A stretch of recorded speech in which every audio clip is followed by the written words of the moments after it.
In American politics today, there's an idea of a far right versus a far left. However, this is often misrepresented. Both ends of the spectrum, with socialism usually on the far left and fascism and Nazism usually on the far right, are actually all derived from different interpretations of communism. All of them share beliefs in state collectivism, planned economies, and class struggle. A good part of this came about after World War I, when Marx's predictions about the coming revolutions proved incorrect.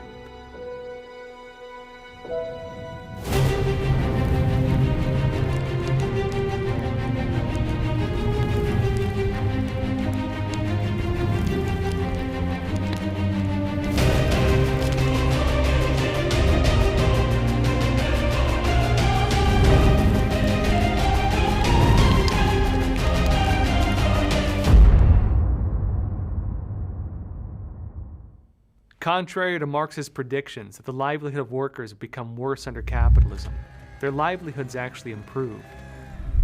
And when the communist revolution did happen, it was not in these so-called late-stage capitalist societies, which at the time were Britain and Germany, but instead, communists established power in Russia, which at the time was still in an agrarian state.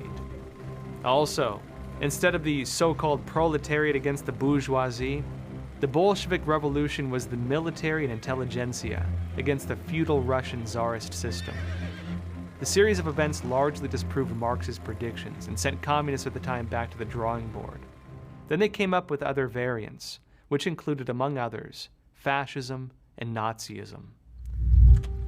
After Vladimir Lenin took power in Russia, Benito Mussolini began his takeover of Italy. And as one of Europe's most prominent socialists, Mussolini's takeaway from World War I was that nationalism was more popular than calls for a workers' revolution. He thus revised Marxism into fascism.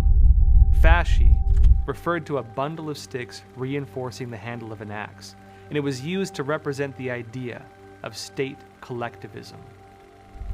Like Lenin, Mussolini believed that the worker was not by nature a revolutionary, and had to be prodded to radical action by an intellectual elite. According to Russia under the Bolshevik regime by Richard Pipes, no prominent European socialist before World War I resembled Lenin more closely than Benito Mussolini. Like Lenin, he headed the anti-revisionist wing of the country's Socialist Party. Like him, he believed that the worker was not by nature a revolutionary and had to be prodded to radical action by an intellectual elite. After Mussolini, Adolf Hitler then appeared in Germany with the idea of National Socialism. He used race politics under the narrative of Aryanism to unite Germans who had been divided by the 1918 armistice after World War I, and Hitler used identity politics to rally his followers. As author and filmmaker Dinesh D'Souza pointed out in his book The Big Lie, exposing the Nazi roots of the American left, the Nazi policies followed a 25-point program that closely mirrored the programs of today's socialists. These included universal free healthcare and education, nationalization of large corporations and trusts, government control of banking and credit, the splitting of large shareholdings into smaller units, and similar policies. In addition, D'Souza wrote that Mussolini and Hitler both identified socialism as the core of the fascist and Nazi way of life. Mussolini was the leading figure of Italian revolutionary socialism and never relinquished his allegiance to it. Hitler's party defined itself as championing National Socialism. Just as Lenin targeted wealthy farmers and the Chinese Communist Party's Mao Zedong targeted landlords, Hitler also targeted a single group of people for his state system to struggle against: the Jews. The conflict that later took place between the various systems during World War II was not a battle of opposite ideologies, but instead a fight over which interpretation of socialism would prevail. To say that Nazism, fascism, and Leninism have nothing to do with socialism or communism is simply untrue.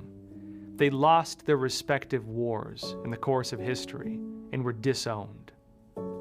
According to The Road to Serfdom by F.A. Hayek, the conflict between the fascist or National Socialist and the older socialist parties must indeed, very largely, be regarded as the kind of conflict which is bound to arise between rival socialist factions.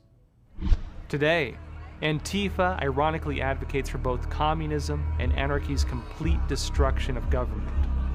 While these ideas may seem incompatible, historically the anarchist and socialist movements often ran side by side.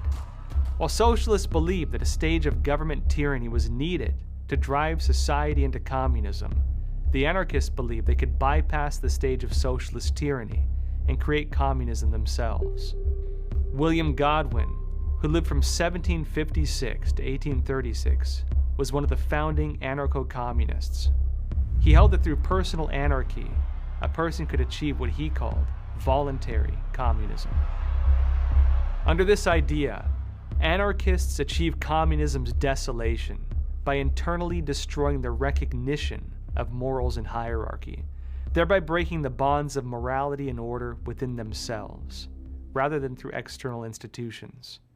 Although, the anarchists played strong roles in violent protests and revolutions throughout history to create socialist governments. The Antifa organization isn't about targeting real fascism as it claims. Rather, it's a strategy for a power grab. 80 Years of Anti-Fascist Action by Bernhard Langer is a booklet by a former member of the autonome Antifa, formerly one of Germany's largest Antifa organizations, which was disbanded in 2004. According to Langer, the organization can be traced back to the United Front of the Soviet Union's Communist International during the Third World Congress in Moscow in June and July of 1921. At the Fourth World Congress of the Comintern in 1922, the organization sought to join together various communist and workers' parties of Germany under a single ideological banner that it controlled. The Soviets believed after Russia that communism would next take Germany, since Germany had the second largest communist party in Europe, the KPD. In Germany, Adolf Hitler became head of the National Socialist German Workers' Party, the Nazi Party, in 1921. And on August 23, 1923, the Politburo of the Communist Party of Russia held a secret meeting.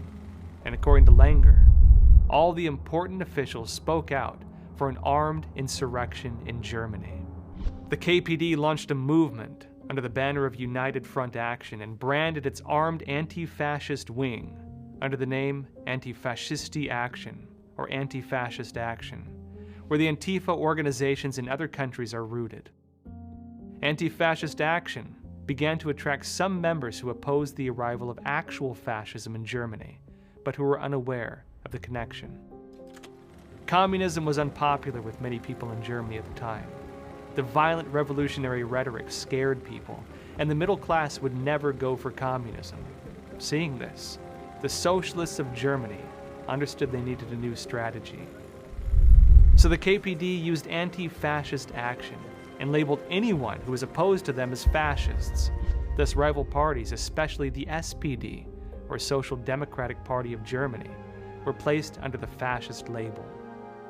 And ironically, the group the anti-fascists most heavily targeted were the Social Democrats. Anti-fascist action eventually became so violent in its operations that it had the opposite effect and pushed moderates to the other side. Appalled by the failure of the existing government to solve the crisis, the Social Democrats instead joined the Nazis. With anti-fascist action, the communists pushed the people into a Nazi system that was still under the socialist ideas that were sweeping the world.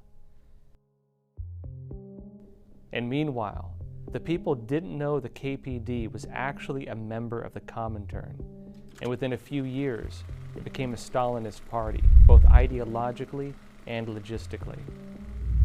Being financially dependent on Moscow's headquarters, leaders of the KPD fell under the command of the Soviet apparatus. Many KPD leaders would later become leaders in the communist German Democratic Republic, including in its infamous Ministry for State Security, the Stasi, after World War II. Antifa originated as a weapon, wielded by politicians to move the people in their desired direction by fomenting chaos. Langer notes, the fascist label merely served as a battle concept under a political vocabulary, and that anti-fascism is a strategy rather than an ideology. As author and economist Ludwig von Mises wrote in Planned Chaos, it is important to realize that fascism and Nazism were socialist dictatorships. He adds, the philosophy of the Nazis, the German National Socialist Labor Party, is the purest and most consistent manifestation of the anti-capitalistic and socialistic spirit of our age. He notes that the slogan the Nazis used to condense their economic philosophy was that the Commonwealth ranks above private profit, which was an idea under the American New Deal and the Soviet system to manage the economy, and also ran under the banner of fighting inequality. He wrote, it implies that profit-seeking business harms the vital interests of the immense majority, and that it is the sacred duty of the popular government to prevent the emergence of profits by public control of production and distribution. While modern-day socialists want to divorce themselves from the failed institutions of Nazism and fascism, the truth is that they adopt many of the same interventionist policies, narratives on inequality, and underlying ideas. In order for socialism to assume power, it destabilizes existing social order with chaos and violence, intentionally propping up crisis and class enemies to blame, so that people, fed up, will settle for a new system, their system.